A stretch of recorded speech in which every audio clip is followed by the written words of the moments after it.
All right, test. Hopefully everything's working.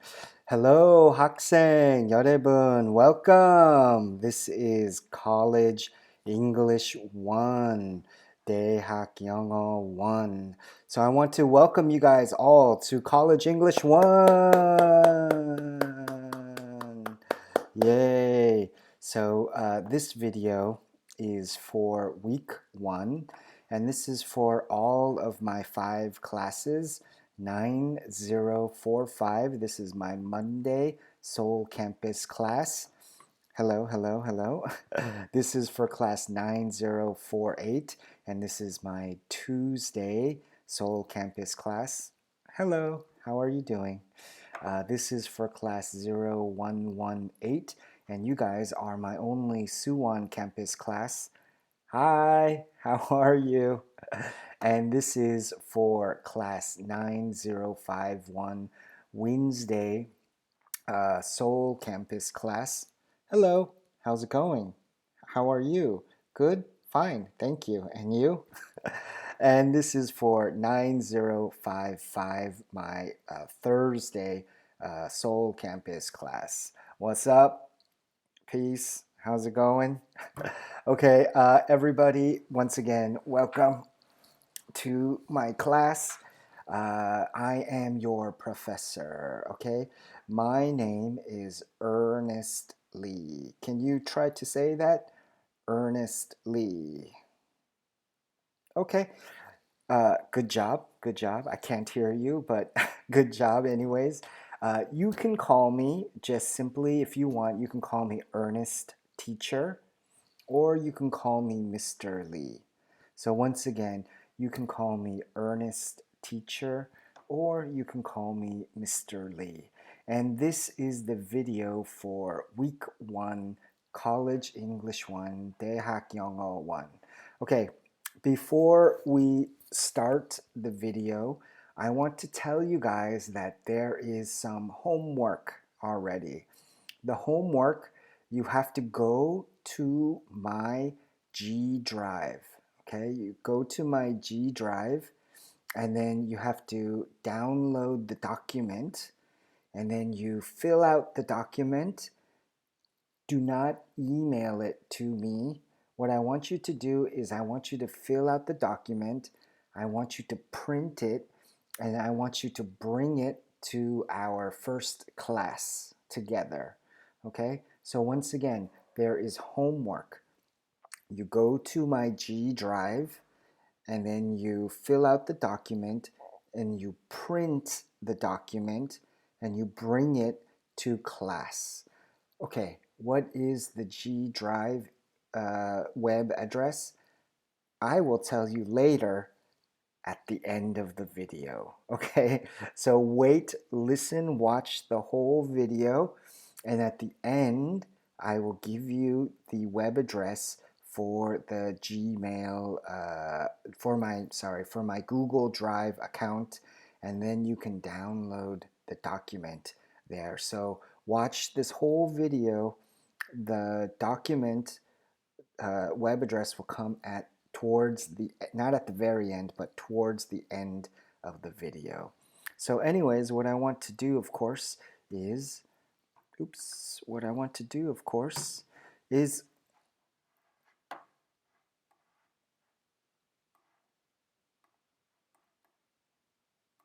congratulations on starting university. 경기대학교 newest 학생, you guys. So congratulations on starting university. I remember when I started university, it is a big life change. You have lots of new freedom, right? So have you started drinking alcohol yet? Oh, big change. Have anybody had an Arbeit? Whoa, big change, right? So there's a lot of changes and there's a lot of decisions that you can make in your life, some new life decisions. So I want you to think critically. I want you to think wisely. I want you to be smart and I want you to enjoy your time as well. But congratulations again on starting university. So, good job. Good job. And hopefully, I can see all of your smiling faces soon. So, welcome to Gyeonggi Daehakyo. Okay. So, let me begin. Oops. All right, let me begin here. Here is a picture of me. Oop, you can already see my face, of course. So here's a picture of me. Again, my name is Ernest Lee or Ernest Teacher or Mr. Lee. And this is my son. His name is Rohan. I took this picture last spring, as you can see. But now he is almost 17 months old, so he's much older. He's not my little baby anymore. He's my big little baby now. But here is just a picture of me so you guys can see what I look like. All right. Again, really quickly, let me begin, I guess, with the basics here. And to start, this is my contact information. Okay. So again, my contact information, my email address, it should be easy to remember. It is Mr. Ernest Teacher at gmail.com. So MRERNESTTEACHER at gmail.com. Okay, I forgot to say this. Let me give you 1 minute. Get a pen and a paper because you may want to write some things down. So go ahead and get a pen and a paper and write some things down. I will wait for 1 minute. Okay, 1 minute is too long, but you can pause the video right now, get a pen and a paper, and get ready to write some things down. Okay, moving next. So once again, my email address is mrernestteacher at gmail.com.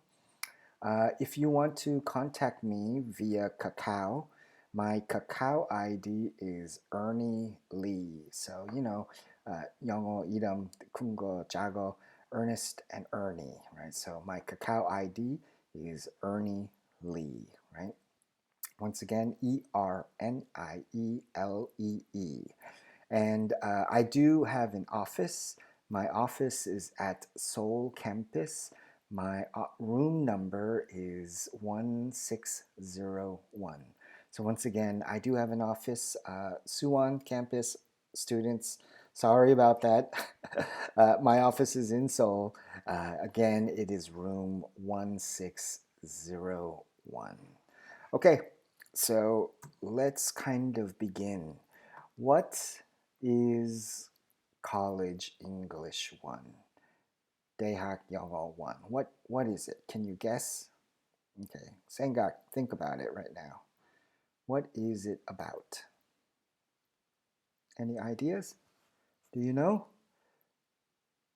Okay, so ta-da! College English 1 is a listening and speaking class.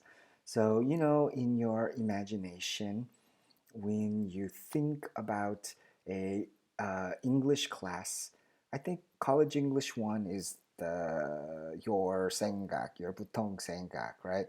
So we listen to, let me 조금 back. Every unit has a tema or a theme, right? So every unit has a theme. We listen, every unit has 2 main listening sections. We listen to the book, right? And what do they think? What do they say? And then with the dialogue, the speaking, the book gives you some vocabulary, right? And then the book will give you a kind of speaking assignment as well. So you will listen to some audio, you will have a subject, you will listen to some audio, other people talking about some kind of tema, some theme. Then you will make groups, and then you will also talk about some kind of theme, and then you will make speeches or presentation or present some kind of dialogue to the class. So everybody will be listening and speaking. And so that is College English 1 in a very simple explanation, right? So I think when you think English class, that's this class. That is College English 1. But some problems. I know, I know. Everybody know? Do you know what this is? Huh? Do you know what this is? Right here? Right here, do you know what this is? Of course, you know what this is. This is COVID-19 or Corona 20 virus 2019, right? So this has made a few changes to the semester. It's caused some difficulties. So I want you to think really, really hard. I want you to think really hard. Okay, so you guys know due to coronavirus, we are having 2 weeks of online classes. So this, of course, is our first online class, right? And this class is 그냥 it's just a video, right? So it's very simple. And today's class on 어려워, 쉬워, I'm just going to talk about the class. This video is going to be about 75 minutes long. Some maybe plus minus a few minutes, but the video will be about 75 minutes long. And online classes are not always the easiest or the most fun, are not always the most fun kind of classes, right? So sad. So sad. Oigo. Online class. So I want you guys to little bit thinking right now. Okay, think about this. This is College English 1. I told you that you are now an adult. You are now, a man. You're now a woman, right? You are now a big person. You have freedom. You have freedom to choose. You have freedom to decide. You have freedom to make your own life the way you want to make your life, right? So I just want you to 먼저 just think, okay? Think. College English 1, you can do it now or you can do it next year, right? There's no reason why you have to do it now, okay? You can do it next year, you can do it the year after that. You don't have to do it now. So I want you to think, this class is online, next class is online. 그냥 아직 maybe there will be more online classes. So College English 1, I told you, is a listening speaking class. 그냥 but if we have more and more online classes, it becomes difficult to teach a speaking class online, right? It's very, very difficult to teach speaking online. So this class may change to more of a writing style class. So I want you to think before we begin, do you want to take College English 1 this semester? I don't know. Hopefully, cross your fingers. Hopefully, only 2 weeks online. right? But I don't know the future, and I can't say. So, but I just want you to know, I want you to feel like you have freedom to make your own life decisions. So you do have time to change classes if you want to do that now. Okay? Hopefully you don't, but if you do, you have freedom. So I want to get that out of the way, and I want to just tell you about that first. Okay, uh, so let's begin. I said that there have been some changes, right? So let's, I guess, start with the basics, right? This is the syllabus, right? And if you can see on the syllabus, I have 15 weeks, right? But this syllabus is old. It is wrong. I made this syllabus before coronavirus. So one of the big changes, has been, as our first two classes will be online. That's a pretty big change, right? Nobody loves. Well, I guess some people love online classes, but that's not necessary. That's not what you guys are paying, good money for, right? So, and as I said earlier, maybe, hopefully, there won't be a corona outbreak in Seoul, but maybe there'll be more than two online classes if there's a problem, later. So, one second big change is that normally we have 15 weeks of class, but we are going from 15 to 14 weeks of class. So, we're one class less. But, oh, teacher, Ernest teacher, it's the law. You have to teach 15 classes. Yes, it is the law. So we will have one makeup class. Okay? When are we going to have that makeup class? I don't know yet. So I want to talk to you and talk to my classes and see. Uh, Possibly the makeup class can be some kind of assignment, but I have to check with my boss. So we will have 14 classes plus one makeup class. And hopefully, hopefully, that makeup class can be some kind of assignment and not an actual class. Okay, so that is just two of the big changes. I want to talk about,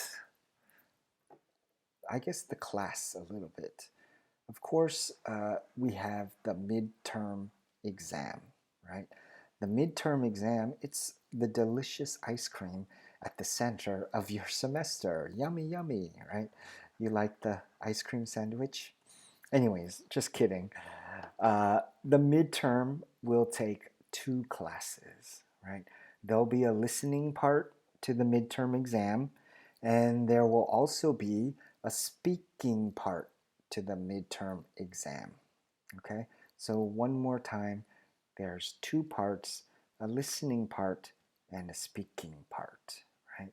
So when we are doing the chapters in the book, I told you that there are two main listening sections.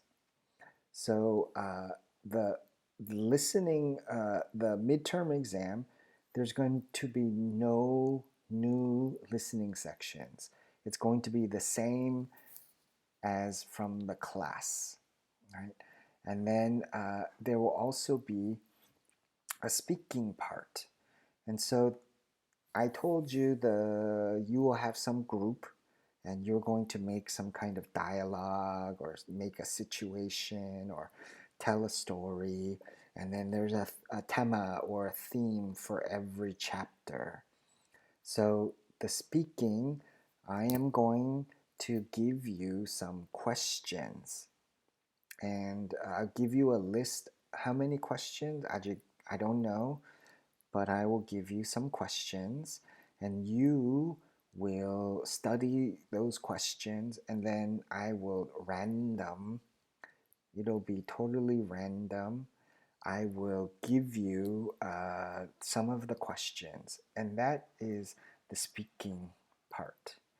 So, the listening part of the exam, it's going to be true, false style, A, B, C, D, multiple choice, maybe some fill in the answer, and maybe short writing kind of questions. So that is what's on the listening, and the speaking is just some questions that you and me one on one talking. So I said there will be midterm will be 2 classes long because we will do the listening part first. Everybody kachi together. We're going to do the listening part. And then I'm going to make an A team and a B team. The A team will do the speaking first. And then the B team will do the speaking the next class because just 그냥 레아 there's no time to do everything in one class. So the midterm exam will start on week 7. Okay, week 7 is the week starting April 27th. So the midterm will start on week 7 and it is the week starting April 27th. So that's about almost everything about the midterm exam. Oh my gosh, dun dun dun, the final exam. Oh, musuo, right? Super scary. Some may pass the test, God help the rest. Okay, just a joke. But the final exam will also take 2 classes. So it's the exact same style, right? Exact same style. So we will do the listening part together first, kachi everybody, and then I will randomly make A team and a B team. A team will go first with the speaking, and B team will go the next week with the speaking. So the listening first and then speaking. So that's the same. All right, and then the final exam, of course, will start on week 13. So the final exam will start on week 13. And week 13 is the week starting June 8th.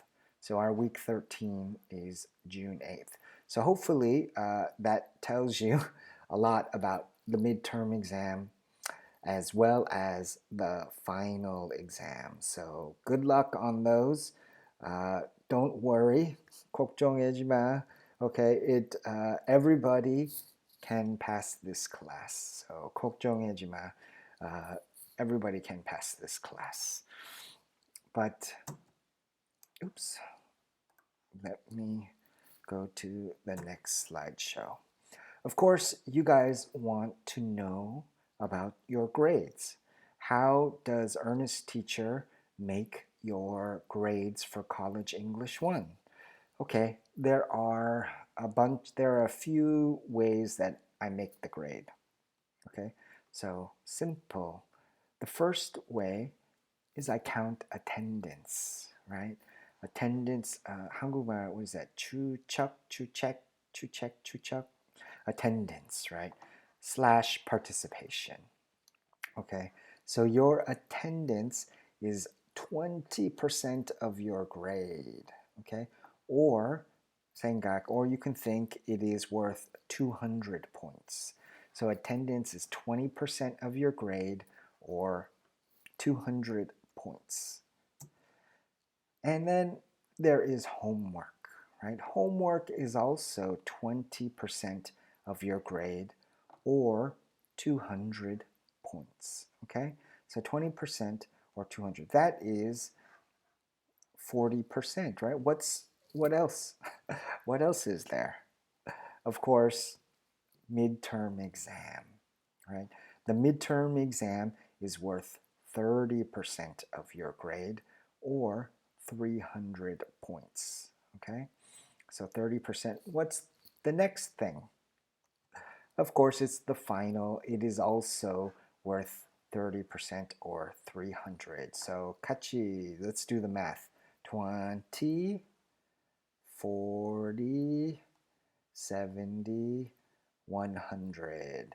So 100%. Goodnesso, are we done? No, we're not done. There is also extra credit or bonus points. So in the semester, we may play some games, and so you can get some extra credit or bonus points. Okay, and so usually, if everybody's grade is the same, very similar, then extra credit makes a big difference. If everybody's grade is far apart, then extra credit makes a small difference, right?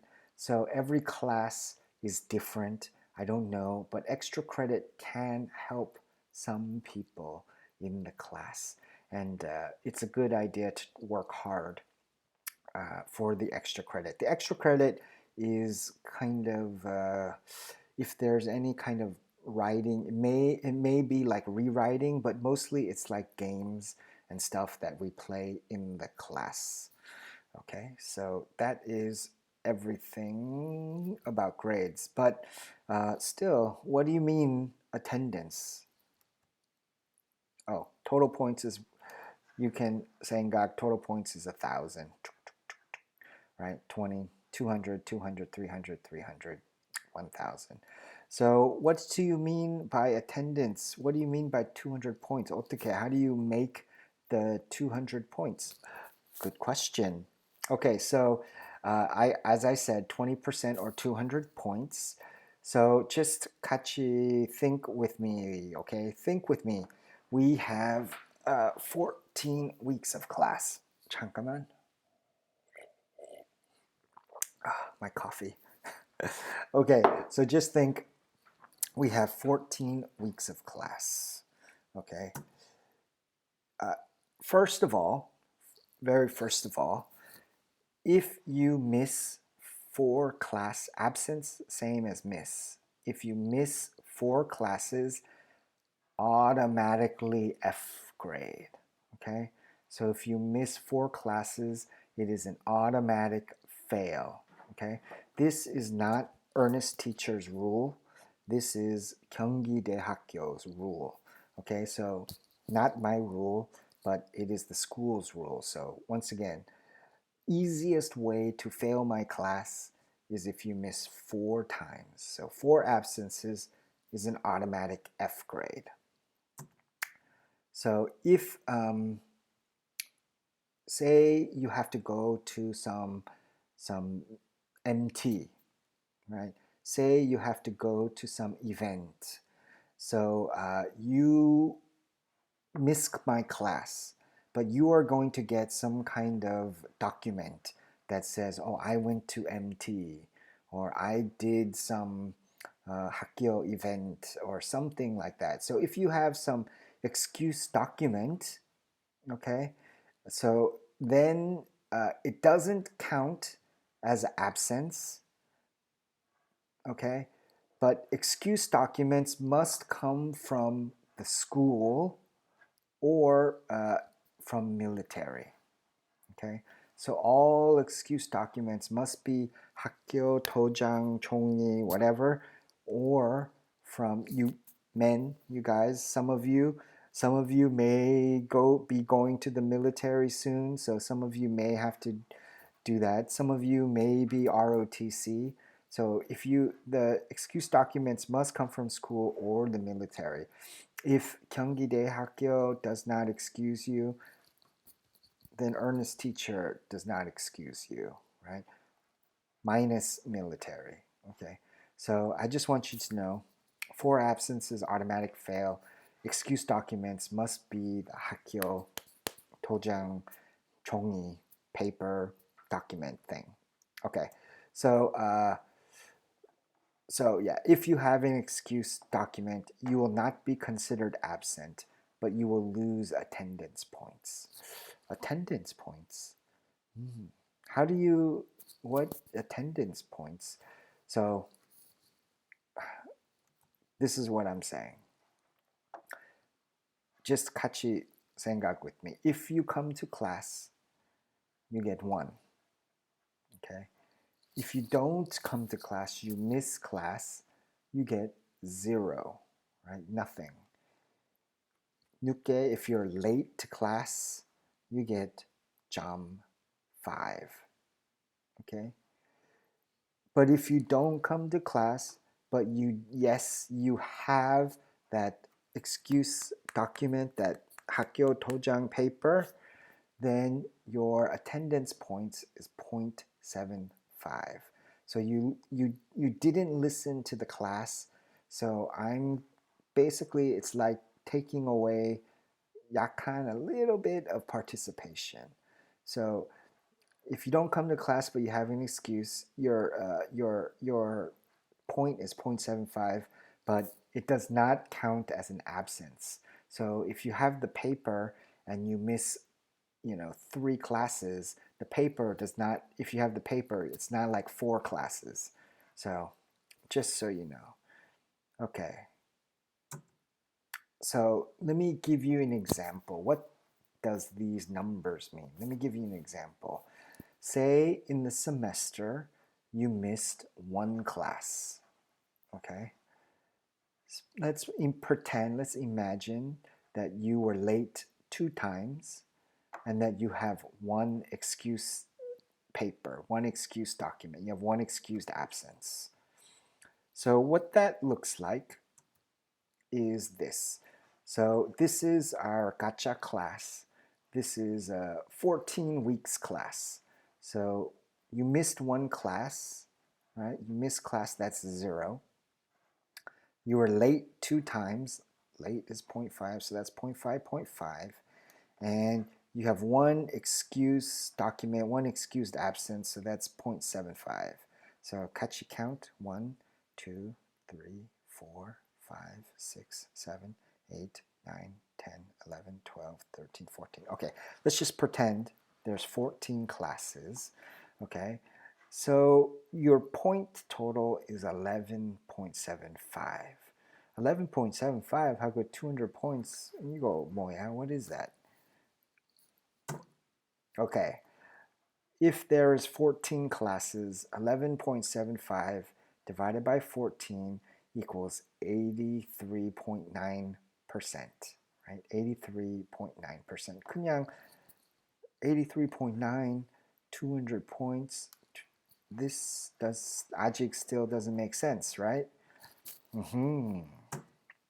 So I take the 83.9 and I multiply or times by 200, and that gives 167.8 points. So when you see your attendance score is 200 points or 20% of your grade, that's because this will be your attendance points, your percent times 2, and that gives you your 200 possible attendance points. So this is how attendance / participation works. Okay, so one more time. Excuse notes must come from school or military, right? If KGU doesn't excuse you, then I do not excuse you. What I mean is if you have some hospital note, right? You have this document from the hospital. This is not an acceptable excuse document. It is not an acceptable excuse document, right? The document must come from school or the military. No 약국 영수증, 평원 영수증. That doesn't count. Okay. So homework. Homework is worth 20% or 200 points. Homework is 그냥 했어, 안 했어. That's it, right? 했어, 안 했어. Good. Okay. There are no points for late homework. Okay. 늦게 point 없어요. 했어, 안 했어. And so the math is very simple. Did you do the homework? 1. You did not do the homework? 0. Right? That's it. Very simple. So basically, X is how many homeworks did you do? Y equals how many homeworks total there are. And then you get Z%. So how do you get 200 points? You guys know already, right? I take Z% multiplied by 2, which equals 200 total possible homework points, right? So X over Y equals Z%, Z% times 2, again equals 200 homework points. So very, very simple. Next is, what's next? Okay, so I want to talk about the homework a little bit more, okay? There are 2 kinds of homeworks. There is online assignments, right? Online homework assignments, and there are team assignments or kind of speaking projects, okay? Let's say speaking projects or team assignments, okay? Each online assignment is worth 1 point, okay? And every chapter will have a few online assignments. A few 얼마야? How much is a few? A few is 5, 10 maybe. I don't know. 아직 딱 I don't know exactly. But a few is a few, okay? But 걱정하지 마. Don't worry. They are quick and easy. So the one online assignment takes maybe 2 to 5 minutes to do. So they are very easy. Okay, but the speech, the big assignments, the speaking assignments, they are going to be worth 10 points. And don't worry, just 그냥 했어, 안 했어, right? So you do it, you get 10 points. You miss class, you get 0 points. So 미안해, sorry, but it's just pass or no pass, right? Pass or fail. 했어, 안 했어, right? And how do I make the 200 points? 아까 same x over y equals z, z times 2. So this is where we get the points for the homework. All right, up next is the midterm exam, right? The midterm exam is 30% or 300 points. So how do I do the midterm exam? You know, there's 2 parts, listening and speaking. Listening is listening, A, B, C, D choice, fill in the blank, true, false, short answer, 뭐 이런 거, all these things. It's worth 150 points. Okay, and then I want to make the speaking the same. So it is also worth 150 points, right? So how does it work? The listening, you will have whatever y total questions, whatever your score, x divided by y, you get z%, but it has to be 150. So I'm going to take that z%, multiply by 1.5, which will equal 150. And for your speaking, same, x over y, I'll get z%, z times 1 jump 5 equals 150, where your total is 300 points. So that's where your midterm exam comes from. And then your final exam is basically the same thing. The final exam, it's 30%, 300 points, 2 parts, listening, speaking, 150, 150, x over y equals z, z times 1.5 is 150. So this is where your final exam comes from. Okay, so any questions? If you have any questions, write your questions down and you can ask them at the beginning of or when we meet in person. So if any questions, just write them down, please. So everybody have a paper and pencil? Yes? Uh-huh. Okay, 잘했어요. Okay.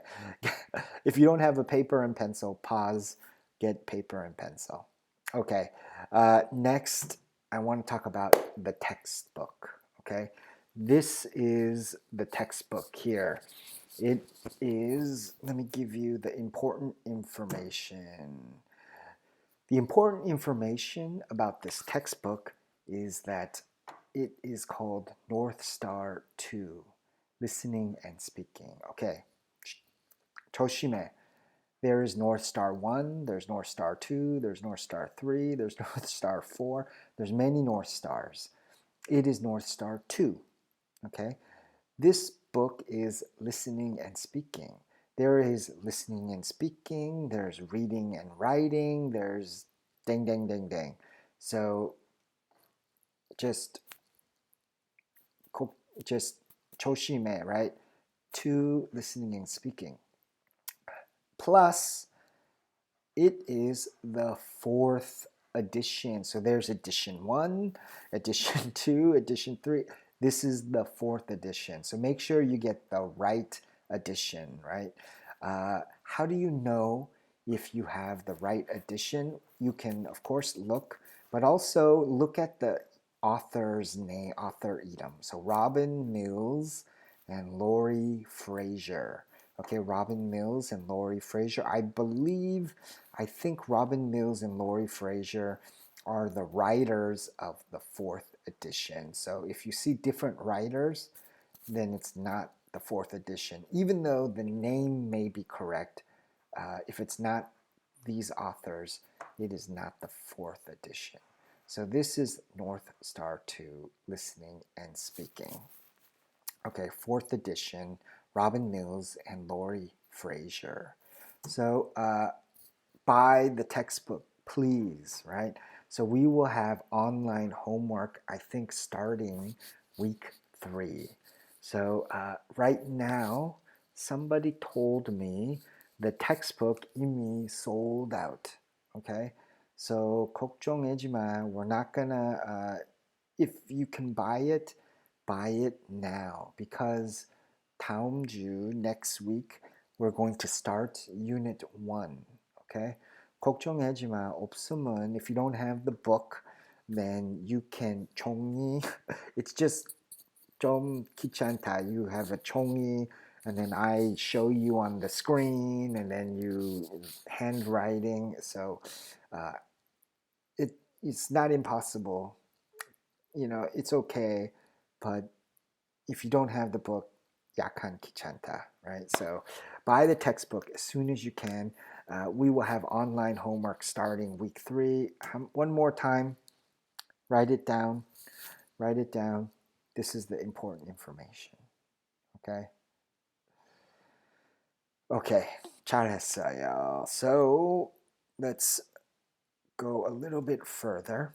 So once you have the textbook, you need to register for the online homework, right? So you open your textbook, and on the back side of the front cover, you will see instructions and a key code. 잠깐만. So this is the textbook. Open the front cover, and then there's some information right here. Okay, so I know 잘 안 보여. You didn't see that very well. This is what it looks like. Okay, so you have to register. You have to you need to make an account, right? So for the homework, you need to make your account. And then account 만들었다면, once you made your account, you need to register for my class. Okay? So 먼저 make an account. 2, you need to register. So it's like a scratching ticket, right? And then your code is right there. This lets you make your account. Then after you make your account, you need to register for my class. So this is my class ID. This is the course ID. So just really quickly, everybody get a pen and paper. Suseo, write this down, okay? So my Monday 9045 Monday class, this is the class code right here. JHYPH44U. So Monday class. So did you write it down? Okay, just kidding. This is the class code. Okay, Tuesday Seoul Campus class 9048. This is your class code. J7JNMW3X. So class code J7JNMW3X. So this is the class code, okay? Tuesday, my Suwon campus class, okay? This is the class code, UHE4CMNU. So one more time, class 0118, Tuesday Suwon, UHE4CMNU, right? And then Wednesday, class 9051, your code is NMCKEEV3. All right, and Thursday, my Seoul campus, class 9055, your code is R7JFU3VX. Okay, so those are the class codes. So one more time, please, suseo, write it down, okay?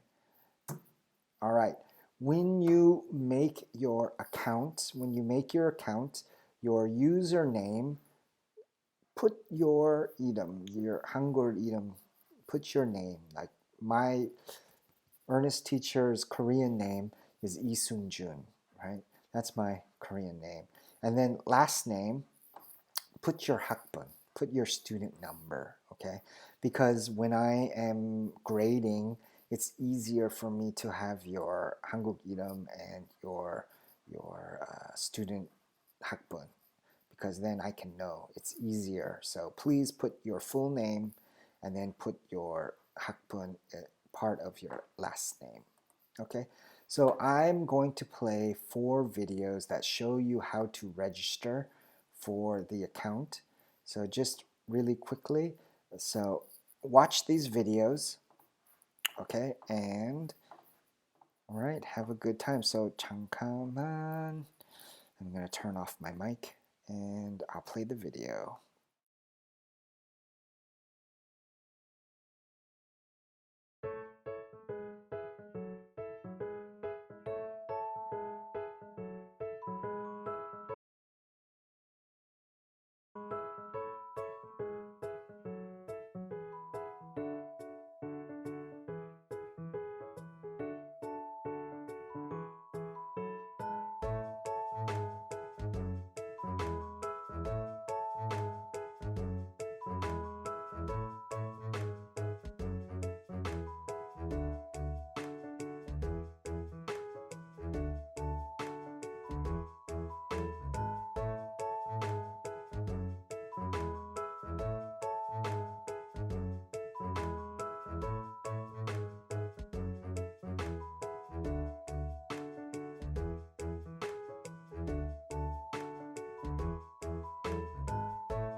All right, everybody, that was the video.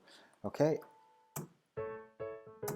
okay, so once again, when you are registering, put your full name and first name and put your student number in the last name field. Okay, here is video 2.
Okay, everybody.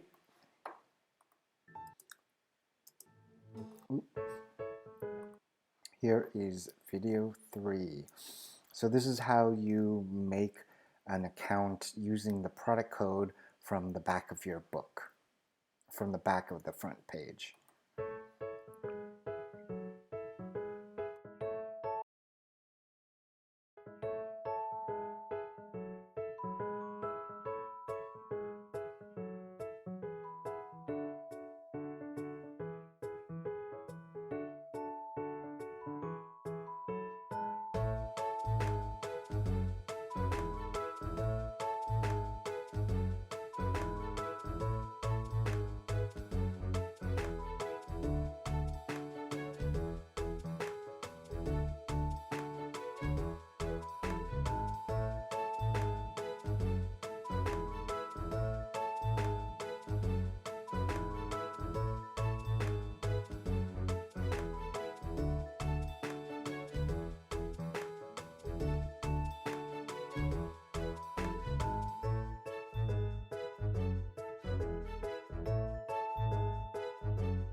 Okay, here is the last video.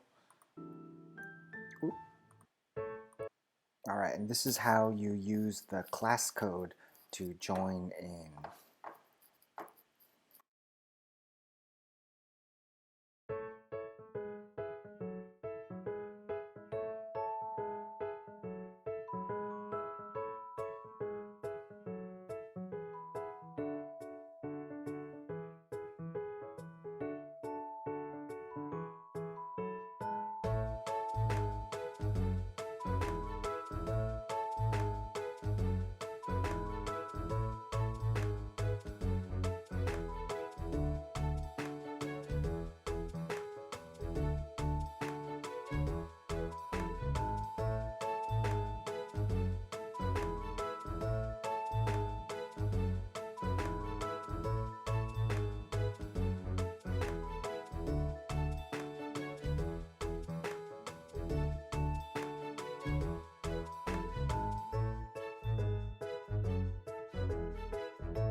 Okay. All right, everybody. So if you need any help, right, go to Pearson's help website. So write down this address if you need any help. I think if you go to the website, there should be a link to the help page, Anyways, it is https://mypearsonhelp.com/kb_stu_n_stu_pep_pound.home2. And then if you want, you click this part and you change it to Hangul and it will change to Hangul. So once again, if you need help, you can go to this website right here. And all right, homework time. Homework time. Okay, this is your homework. I want you to, number one, I want you to buy the book as quickly as you can, ASAP, okay? As quickly as you can. And then number two, I want you to register, well, make an account and also register in my class. And don't forget, put your Hanguk Idom for first name and your Hakbun for your last name. Okay, and then I told you at the beginning of the video, you need to go to my Google Drive and download the homework document, okay? I want you to complete the document and then print it, okay? So if you don't own a printer, you should also, you're an adult now, you're a college student, you should buy a home printer. And I want you to print the document, and then I want you to bring the document to class when we meet again for our first class. Okay, do not email the document to me, okay? I have more than eBet Haksang. It's too many emails, okay? So I want you to print the document and bring it to class, okay? And if you do this document and print, this is the chuchek, this is the attendance for week 1, okay? Oh, 죄송합니다. You can see my face now. Okay, again, this is the attendance for week 1 if you do this homework. So what does the homework look like? The homework is simple.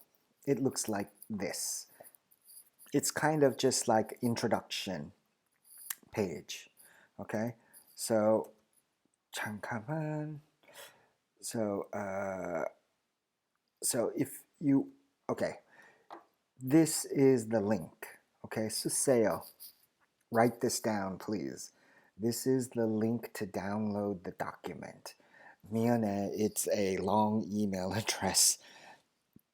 그냥 this is just the way I can do it. G Drive, https://drive.google.com/drive.folders/ okay, 이거 너무 길게. Okay, so this is the G Drive. So why did I do it this way? Because I want to make sure you watch the video. So download this document, print, bring to class, and it is your attendance for week 1 class. Okay, so okay, did you write it down? Okay, 잘했어요. Good job. Okay, you wrote it down. Let me show you how to do the homework really quickly. So this is the document. It looks like this. So Yogi, you can't touch it, right? So what you want to do first, okay, this says photo, right? So I want you to put your photo. So 먼저, okay, my cursor is here. I want you to just 아무거나 your beautiful smiling face. Put your photo in. 너무 길게 맞아? Okay, shrink. Okay, make it small. Okay, add your photo in here. Okay, just a current photo that looks like your face. Some 학생 have photo from elementary school.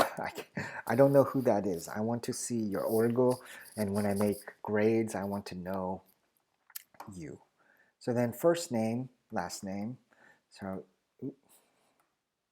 you are going to write, so I will write Ernest Lee. And then 여기 학번, right? What is your 학번? 2020, 1, 2, 3, 4, right? Then 여기 쓰지마, it's automatically, so I will know the date that you did this assignment. So please do it in the first week. And then 여기 class, it is a drop box.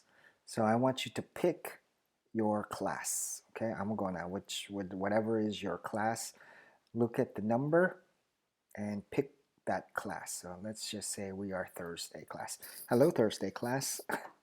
And then your email address. I want you to put your email address.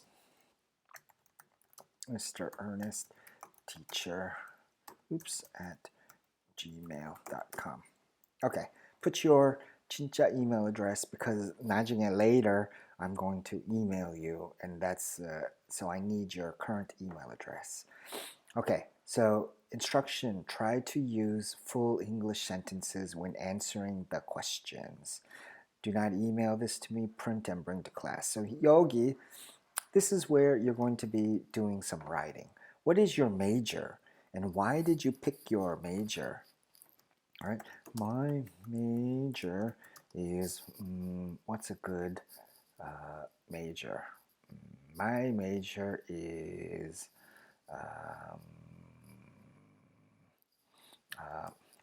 media. No, let's pick an easy one. My major is culinary arts.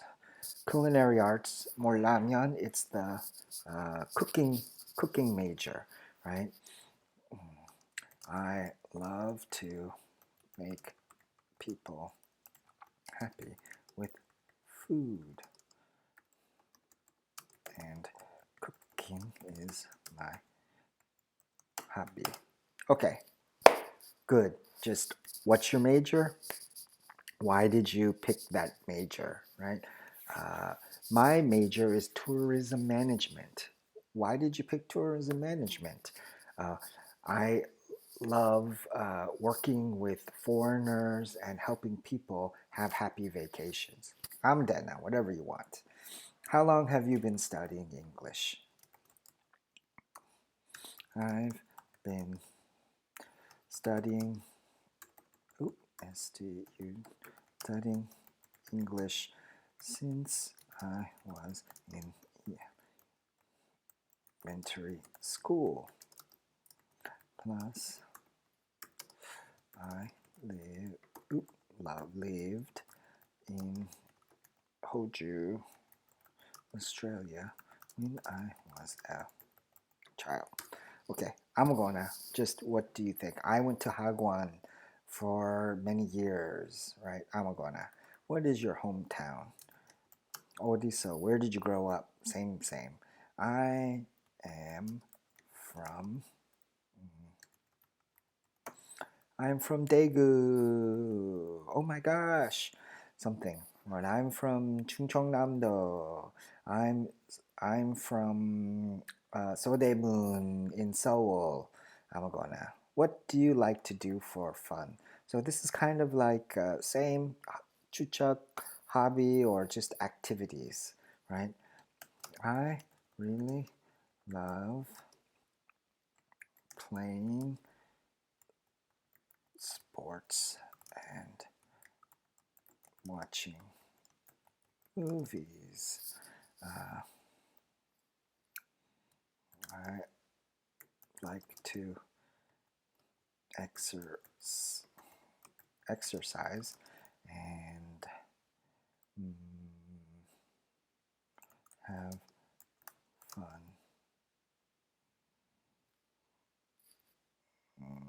And let's say, and love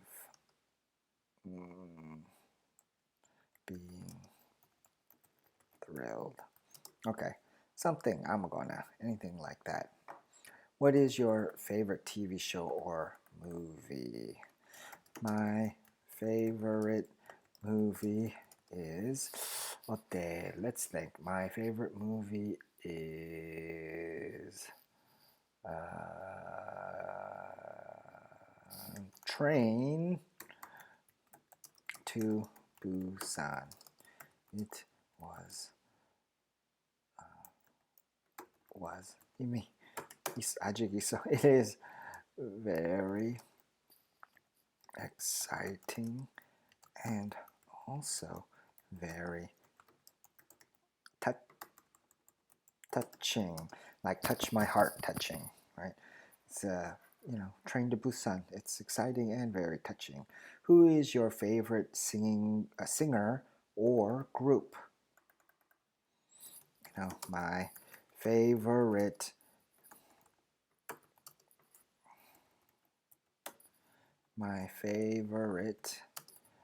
singing group is BTS. Hello, Army. BTS.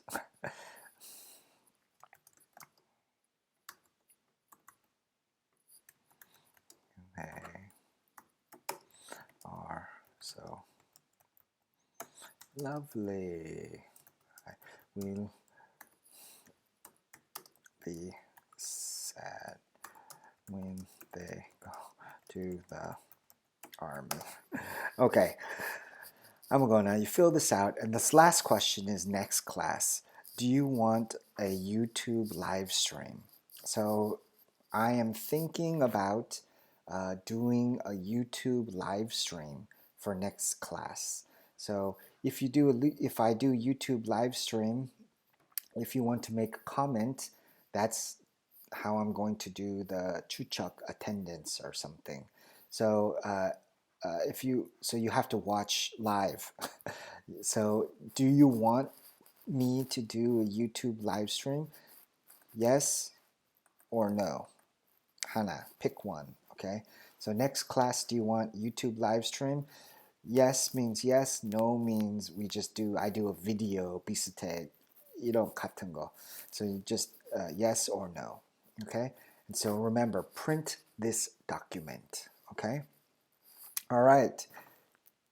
We are almost finished. So one more time, this is the G Drive. This is the link. This is where you can get the document for the homework. This is your attendance. This is how I will check attendance for week 1 as well. Okay, so what I want to show you is 2 more videos. Okay, the first video is about sentence structure in English. So this should be kind of review video, but this just talks about how do you make sentences in English. Okay, and the second video is a fun video about the history of English. Okay, English. Okay, Hangul is one language, of course, and it's kind of it's young. It's a very new language, a very young language. So 아직 it hasn't changed that much. But classic Hangul and today's Hangul, it's different, right? But imagine longer, even triple, 4 times, 5 times, the long length, then the language will become much more pokchap, right? The longer it exists, the language becomes much more complicated, especially if other languages start to come in, right? And so that is kind of why English is so pokchap, because it's very old and many other cultures and languages have mixed. So English is kind of like a mixed language. It's not like a pure language. And so this video talks about it. So I want to show you the first video. Okay, the first video is about 20 minutes and this video is about 10 minutes long. Okay, so let's watch the first video and I will see you soon.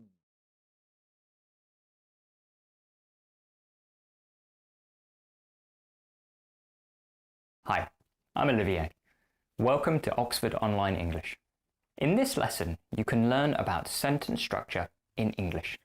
You'll learn how to construct all kinds of sentences in English, from the simplest possible sentences to long, complex sentences which contain many different ideas.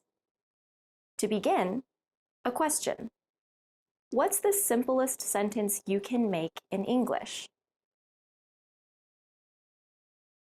What does every sentence in English need? Every sentence needs a verb. The simplest sentence is an imperative, which means when you tell someone to do something. For example, run, leave, work. These are the simplest complete sentences you can make in English. They're just one word long. Of course, most sentences are longer than this. Most sentences that are longer than one word also need a noun before the verb. The noun is the subject. With a subject plus a verb, you can make simple sentences like he runs, she left, they're working. You can see that the verb can be in different forms, past or present, simple or continuous. The verb form doesn't change the structure of the sentence. These are all the same, subject plus verb. Of course, these sentences aren't very interesting. You can't say much with short sentences like these. Let's add a little more information. Take the sentence he runs. What could you add after runs to make it longer? You could add an adverb of place. He runs around the park. You could add an adverb of time. He runs every morning. You could add both. He runs around the park every morning. You could add an adverb of manner. He runs slowly. You can see that you have many choices, but your choices are also limited. In this case, you can use different kinds of adverbs, but there are also things you can't use. For example, you can't use another verb after run. You can't use an adjective. You can't use a noun, or at least you can't use a noun with this meaning of run.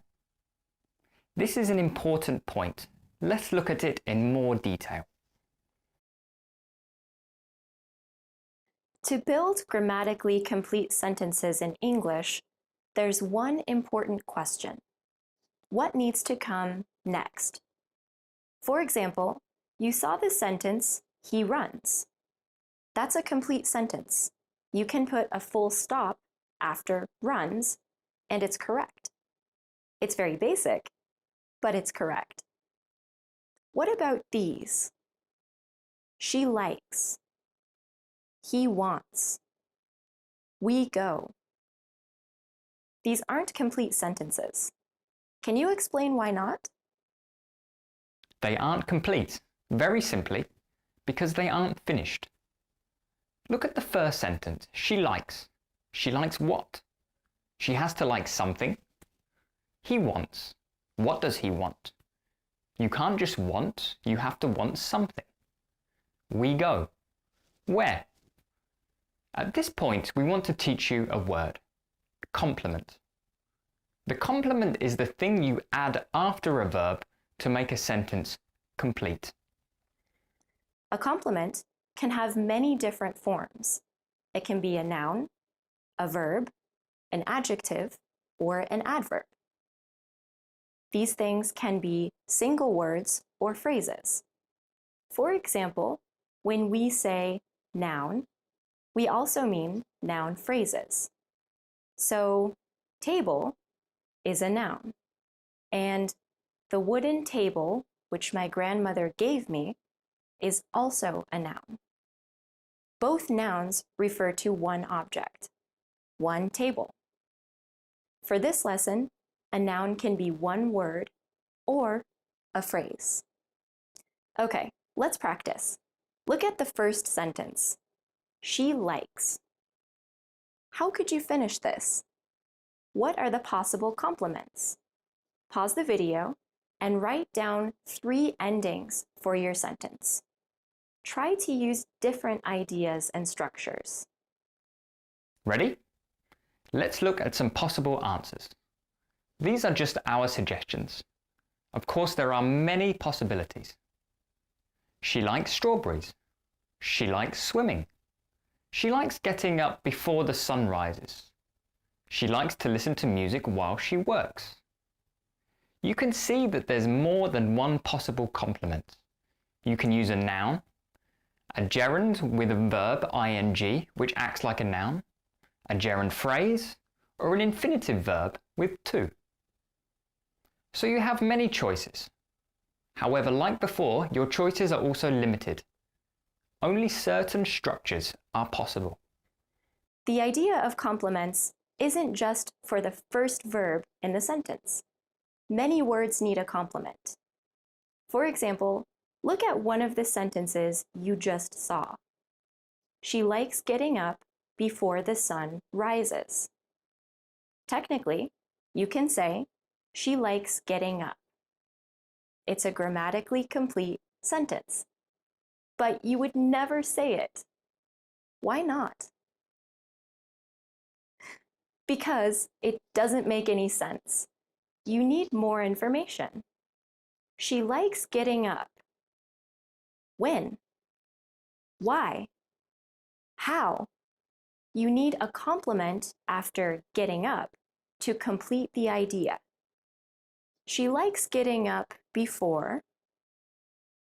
Before also needs a complement. You can't stop there. Before what? She likes getting up before the sun. This also doesn't work because it doesn't make sense. It doesn't make sense because the sun needs a complement. Before the sun does what? She likes getting up before the sun rises.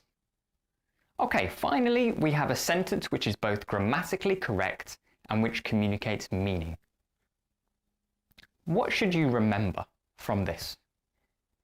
Remember that when you use a particular word, you have limited choices in what kind of word you can use next. To speak or write in clear, correct English, you don't just need to know English words. You need to know what can come next.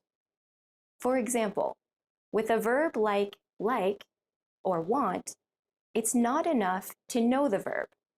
You also need to know whether the verb needs a complement and what complements are or aren't possible. This is why it's good to learn vocabulary in full phrases and sentences. That way, you'll know how to use the words you learn to make sentences you can use in your spoken or written English. Using what you've seen up to now, you can build many simple English sentences. Let's see how you can add more information and more detail to these simple sentences. You can add information to a simple sentence in 2 ways. You can add adjectives or adverbs. Let's look at an example using a sentence we started before but we didn't finish. He wants. Actually, you should do some work. Pause the video and finish this sentence in 3 different ways. Start again when you have your answers. Ready? Here's our suggestion. He wants to buy a car. Now, let's add some description using adjectives and adverbs. Can you see how you could add adjectives to this sentence? You could add adjectives before the word car, like this. He wants to buy a new car. He wants to buy a second-hand car. He wants to buy a bright red car. What about adverbs? Could you add adverbs to these sentences to add some details? There are many possibilities. For example, apparently he wants to buy a new car. He wants to buy a second-hand car next month. He wants to buy a bright red car for his new girlfriend. You can see that the adverbs can be single words or phrases. Adjectives can go before the noun they describe or after some verbs. Adverbs are more complicated and can go in many different positions. However, this is the important point. Using adjectives and adverbs like this doesn't change whether a sentence is complete or not. If you say, he wants to buy a car, that's a complete sentence. You can add adjectives and adverbs to make it more detailed. Apparently, he wants to buy a second-hand car for his new girlfriend. However, if a sentence is incomplete, then you can't make it complete by adding adjectives or adverbs. He wants to buy. This sentence is incomplete. Adding adjectives and adverbs won't make it complete. So, at this point, you can build a simple sentence. You also hopefully understand something about complements and why are they important for making complete sentences, and now you can also add description to a complete sentence using adjectives and adverbs. Let's look at how you can combine these simple sentences into complex ones. First, let's define some words. A conjunction is something which joins two sentences or two parts of a sentence together.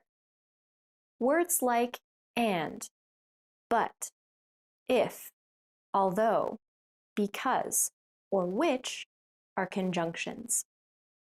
A complex sentence contains two or more parts joined with a conjunction. These parts are called clauses. An independent clause expresses a complete idea and could stand by itself. A dependent clause wouldn't make sense if it were by itself. A dependent clause depends on an independent clause in the same sentence in order to have meaning. Don't worry if this is new. You don't need to remember everything right now. You'll see lots of examples of these ideas in this section and in the next section too. In this section, you're going to learn about complex sentences with two independent clauses. Okay, enough abstract talk. Let's see some examples. He runs around the park every morning, so he's in pretty good shape. She likes strawberries, but she hardly ever eats them. You should write to her and thank her for the present. These are simple examples of complex sentences. Here's your recipe. Independent clause plus conjunction plus independent clause. You generally need a comma at the end of the first clause, before the conjunction, but comma rules are quite flexible in English, so you won't always need a comma. Look at the first example. He runs around the park every morning, so he's in pretty good shape. Which word is the conjunction? The conjunction is so. You can split this sentence into two full, meaningful sentences. Let's look at one more. She likes strawberries, but she hardly ever eats them. Again, you can split this into two full sentences. You might think that the second sentence here isn't complete or doesn't make sense by itself. As it is, you'd be right. However, you can change them to strawberries, and then it's a complete, meaningful sentence. But she hardly ever eats strawberries. You can keep adding conjunctions and clauses for as long as you want. She likes strawberries, but she hardly ever eats them. And she doesn't earn much money, so she has to be careful how much she spends on groceries. And fresh food is generally more expensive than canned or frozen produce. So, of course, just because you can, it doesn't mean it's a good idea. Sentences with too many clauses are difficult to follow. So it's generally better to limit your complex sentences to 2, maximum 3 clauses. Now you know how to build a complex sentence using independent clauses. What about dependent clauses? Do you remember the definition of a dependent clause? a dependent clause is a part of a sentence which would not make sense by itself. Let's see an example. She's taller than I am. This short sentence has 2 clauses. Can you see where the 2 clauses start and end, and which one is dependent? The 2 clauses are she's taller and than I am. They're linked with the conjunction than. The second clause, than I am, is dependent. It doesn't make sense by itself. Let's see some other ways to build complex sentences with dependent clauses. You can add a dependent clause with conjunctions like if, because, although, unless, or wherever. For example, if you're late, I'll leave without you. He's broke because he spent all his money on beer. Although she spends a lot of time at work, she doesn't get much done. I won't do it unless you come with me. We can meet wherever you want. Often, you can change the order of the 2 clauses if you want. So you can say, if you're late, I'll leave without you, or I'll leave without you if you're late. Notice that there's a comma between the 2 clauses if the dependent clause is first, but not if the independent clause is first. What's the difference between these complex sentences and the ones you saw in part 4? Here, you can't split the sentence in 2. Well, you can, but one of the 2 parts won't make sense. If you're late, I'll leave without you. I'll leave without you is an independent clause, so it makes sense by itself. But the other clause, if you're late, is dependent, and it doesn't make sense by itself. It needs something more to make it complete. What other common ways are there to build complex sentences with dependent clauses? Another common structure is relative clauses, using relative pronouns like who, which, or what to link 2 clauses. For example, that's the guy who shouted at me. I have no idea what's going on. They gave us a cake which was made from dried beetroot. In these cases, the dependent clause goes after the independent clause. Let's review what you've learned in this lesson. You can build a very simple sentence with just a verb. Work. You can add a subject and complement to make a simple sentence. She works in a zoo. You can use adjectives and adverbs to add description. Apparently, she works in a private zoo. You can make a complex sentence by adding a second independent clause with a conjunction. Apparently, she works in a private zoo, so she must know a lot about animals. You can also make a complex sentence by adding a dependent clause or even several dependent clauses, again, using conjunctions to connect them. Apparently, she works in a private zoo, so she must know a lot about animals, which surprises me because, as far as I know, she studied economics at university. Although, I guess I could be wrong. This is a big topic, and it will take you time to learn everything about these points. Studying conjunctions and how they work can help you to build complex sentences which are clear and correct. Relative clauses are another useful topic if you want to improve your sentence grammar. Learning about relative clauses can help you to connect your ideas in complex sentences. It's also a good idea to study verb complements and learn what structures you can or can't use after a verb.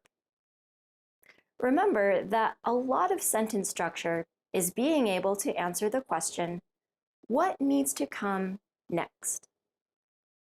We hope this lesson was useful for you. Check out our website for more free English. Okay, 여러분. All right, 여러분. 1 second. Okay, do you remember that stuff? Maybe you do, maybe you don't remember. Don't worry, English class will probably be 터쉬워부터 this video, but let's go to the next video. The next video should be fun. It's 10 minutes. It's just a history of English, like I said. Free English lessons. Nope. Okay, here we go with the next video.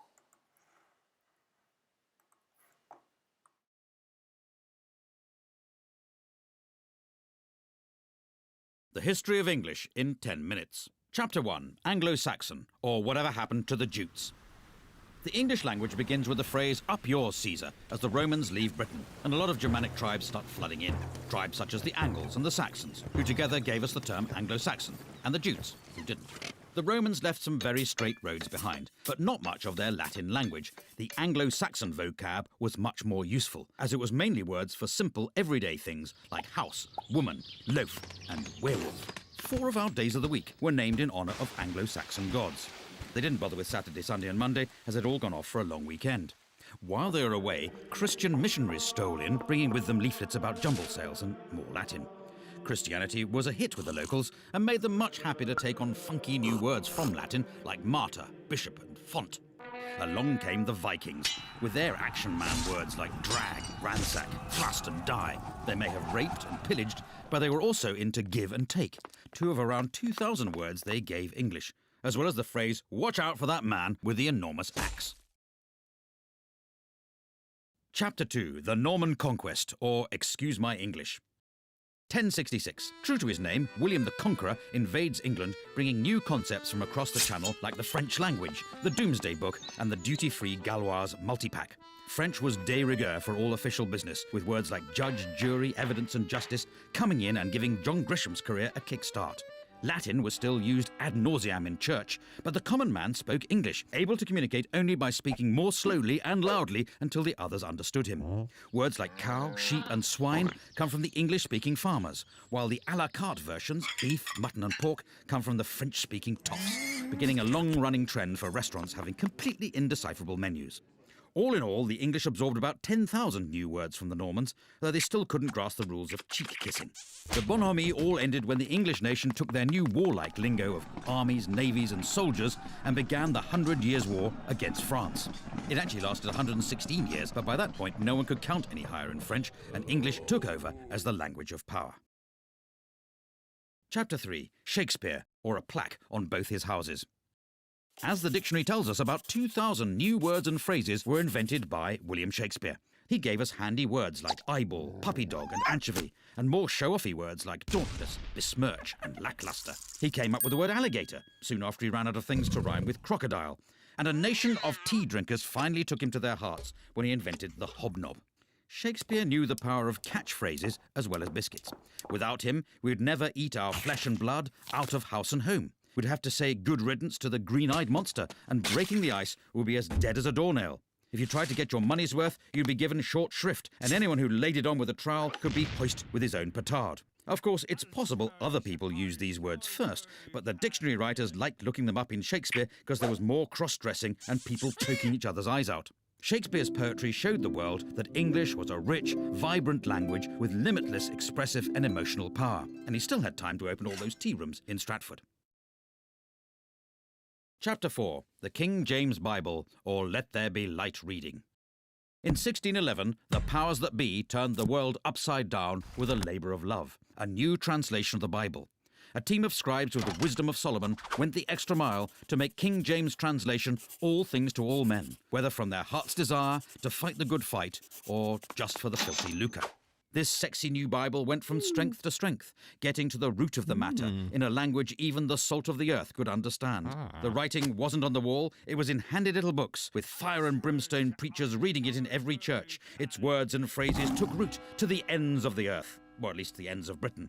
The King James Bible is the book that taught us that a leopard can't change its spots, that a bird in the hand is worth two in the bush, that a wolf in sheep's clothing is harder to spot than you would imagine, and how annoying it is to have a fly in your ointment. In fact, just as Jonathan begat Meribal, and Meribal begat Micah, the King James Bible begat a whole glossary of metaphor and morality that still shapes the way English is spoken today. Amen. Chapter 5. The English of Science, or How to Speak with Gravity. Before the 17th century, scientists weren't really recognised, possibly because lab coats had yet to catch on. But suddenly Britain was full of physicists. There was Robert Hooke, Robert Boyle, and even some people not called Robert, like Isaac Newton. The Royal Society was formed out of the Invisible College, after they put it down somewhere and couldn't find it again. At first they worked in Latin. After sitting through Newton's story about the pomum falling to the terror from the arbor for the umpteenth time, the bright sparks realised they all spoke English, and they could transform our understanding of the universe much quicker by talking in their own language. But science was discovering things faster than they could name them. Words like acid, gravity, electricity, and pendulum had to be invented just to stop their meetings turning into an endless game of charades. Like teenage boys, the scientists suddenly became aware of the human body, coining new words like cardiac and tonsil, ovary and sternum. And the invention of penis and vagina made sex education classes a bit easier to follow, though clitoris was still a source of confusion. Chapter 6. English and Empire, or The Sun Never Sets on the English Language. With English making its name as the language of science, the Bible and Shakespeare, Britain decided to take it on tour, asking only for land, wealth, natural resources, total obedience to the crown, and a few local words in return. They went to the Caribbean looking for gold and a chance to really unwind, discovering the barbecue, the canoe, and a pretty good recipe for rum punch. They also brought back the word cannibal to make their trip sound more exciting. In India, there was something for everyone. Yoga to help you stay in shape while pretending to be spiritual. If that didn't work, there was the cummerbund to hide the paunch. And if you couldn't even make it up the stairs without turning crimson, they had the bungalow. Meanwhile, in Africa, they picked up words like voodoo and zombie, kicking off the teen horror film. From Australia, English took the words nugget, boomerang, and walkabout, and in fact the whole concept of chain pubs. All in all, between toppling Napoleon and the First World War, the British Empire gobbled up around 10 million square miles, 400 million people, and nearly 100,000 gin and tonics, leaving new varieties of English to develop all over the globe.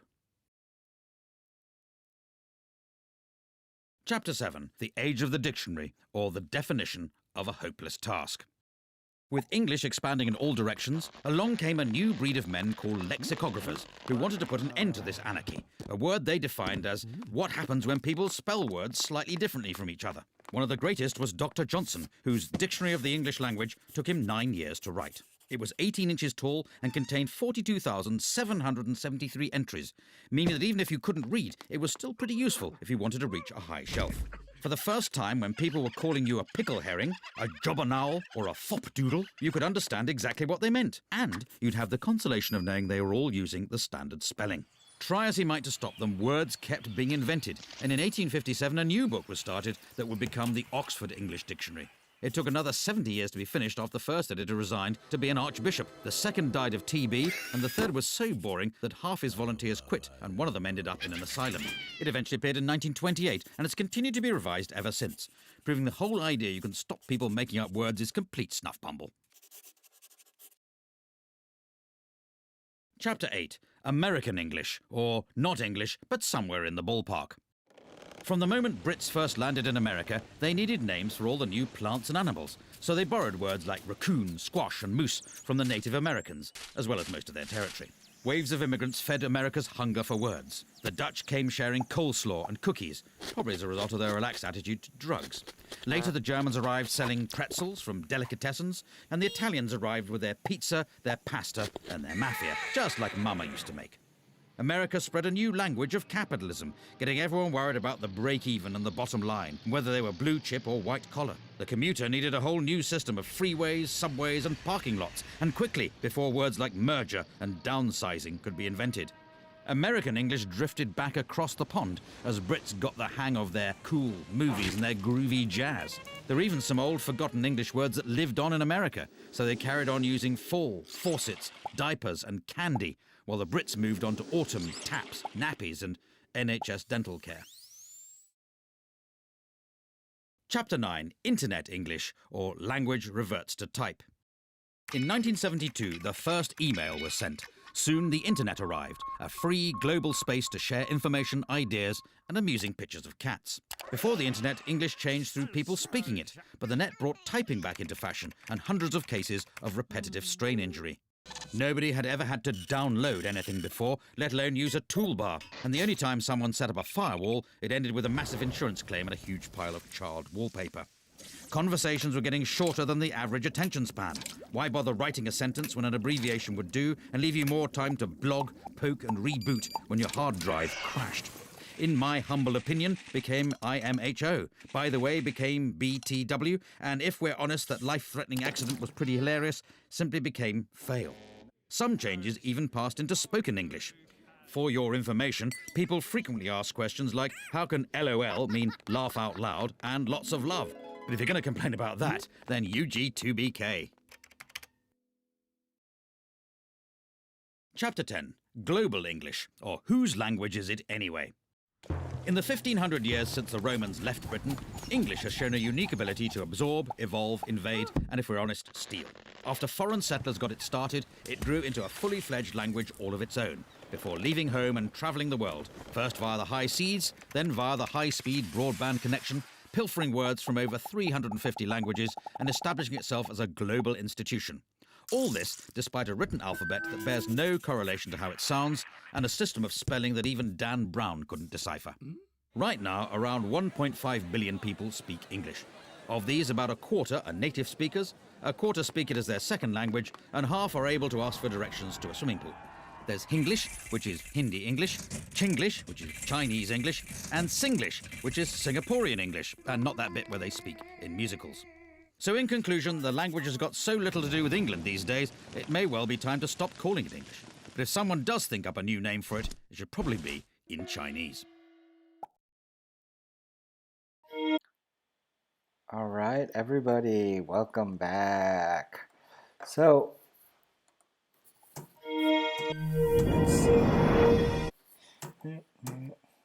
okay, so one more time. Again, thank you so much. This is the end of our time. I just want to remind you one more time, go ahead and download the file for homework and go ahead and register online for the class. And thank you so much. I will see you next week. Have a good day.